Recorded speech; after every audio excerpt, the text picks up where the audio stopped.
സംഖ്യാപുസ്തകം 34 അധ്യായം.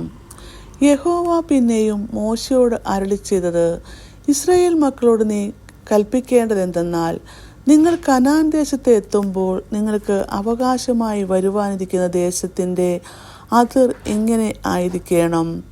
തെക്കേ ഭാഗം സീൻ മരുഭൂമി തുടങ്ങി ഏദോമിൻ്റെ വശത്തുകൂടി ആയിരിക്കണം. നിങ്ങളുടെ തെക്കേ അതിർ കിഴക്ക് ഉപ്പുകടലിൻ്റെ അറ്റം തുടങ്ങി ആയിരിക്കണം. പിന്നെ നിങ്ങളുടെ അതിർ അക്രബീം കയറ്റത്തിന് തെക്കോട്ട് തിരിഞ്ഞ് സീനിലേക്ക് കടന്ന് കാദേശ് ബെർന്നയുടെ തെക്ക് അവസാനിക്കണം. അവിടെ നിന്ന് ഹസർ അദാർ വരെ ചെന്ന് അസ്മോനിലേക്ക് കടക്കണം. പിന്നെ അതിർ അസ്മോൻ തുടങ്ങി മിസ്രയീം തോട്ടിലേക്ക് തിരിഞ്ഞ് സമുദ്രത്തിങ്കൽ അവസാനിക്കണം. പടിഞ്ഞാറോ മഹാസമുദ്രം അതിർ ആയിരിക്കണം. അത് നിങ്ങളുടെ പടിഞ്ഞാറേ അതിർ. വടക്കോ മഹാസമുദ്രം തുടങ്ങി ഹോർ പർവ്വതം നിങ്ങളുടെ അതിരാക്കണം. ഹോർ പർവ്വതം മുതൽ ഹമാത്ത് വരെ അതിരാക്കണം. സെദാദിൽ ആ അതിർ അവസാനിക്കണം. പിന്നെ അതിർ സിഫ്രോൻ വരെ ചെന്ന് ഹസാർ ഏനാനിൽ അവസാനിക്കണം. ഇത് നിങ്ങളുടെ വടക്കേ അതിർ. കിഴക്കോ ഹസാർ ഏനാൻ തുടങ്ങി ശെഥാം വരെ നിങ്ങളുടെ അതിരാക്കണം. ശെഥാം തുടങ്ങി ആ അതിർ അയ്യൻ്റെ കിഴക്ക് ഭാഗത്ത് റിബ്ല വരെ ഇറങ്ങിച്ചെന്നിട്ട് കിന്നേരത്ത് കടലിൻ്റെ കിഴക്കേ കര തൊട്ടിരിക്കണം. അവിടെ നിന്ന് യോർദാൻ വഴിയായി ഇറങ്ങിച്ചെന്ന് ഉപ്പുകടലിങ്കൽ അവസാനിക്കണം. ഇത് ചുറ്റും നിങ്ങളുടെ ദേശത്തിൻ്റെ അതിർ ആയിരിക്കണം. മോശ ഇസ്രായേൽ മക്കളോട് കൽപ്പിച്ചത്, നിങ്ങളുടെ ചീട്ടിനാൽ അവകാശമായി ലഭിപ്പാനുള്ളതായി യഹോവ 9 ഗോത്രങ്ങൾ കൊടുപ്പാൻ കൽപ്പിച്ചിട്ടുള്ള ദേശം ഇതുതന്നെ.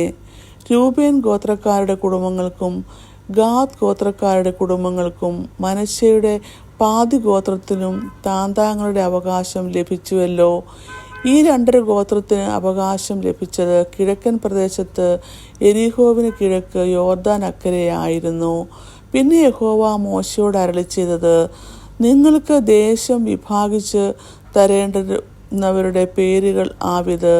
പുരോഹിതനായ എലയാസാരും നൂൻ്റെ മകനായ യോശുവയും. ദേശത്തെ അവകാശമായി വിഭാഗിക്കേണ്ടതിന് നിങ്ങൾ ഓരോ ഗോത്രത്തിൽ നിന്ന് ഓരോ പ്രഭുവിനെയും കൂട്ടിക്കൊള്ളേണം.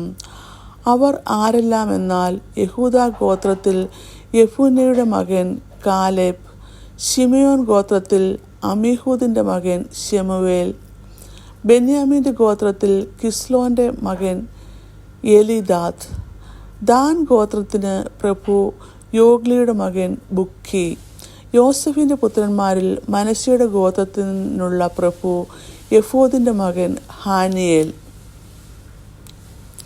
എഫ്രീം ദേശത്തിൽ നിന്ന് പ്രഭു ശിഫ്താൻ്റെ മകൻ കെമുവേൽ, സെബൂലിൻ ഗോത്രത്തിന് പ്രഭു പർനാക്കിൻ്റെ മകൻ എലിസാഫർ, ഇസാഖാർ ഗോത്രത്തിന് പ്രഭു അസാൻ്റെ മകൻ പൽത്തിയേൽ, അഷേർ ഗോത്രത്തിൽ നിന്ന് പ്രഭു ശെലോമിയുടെ പുത്രൻ അഹിദൂദ്, നഫ്താലി ഗോത്രത്തിൽ നിന്ന് പ്രഭു അമീഹൂദിൻ്റെ മകൻ പെദഹേൽ.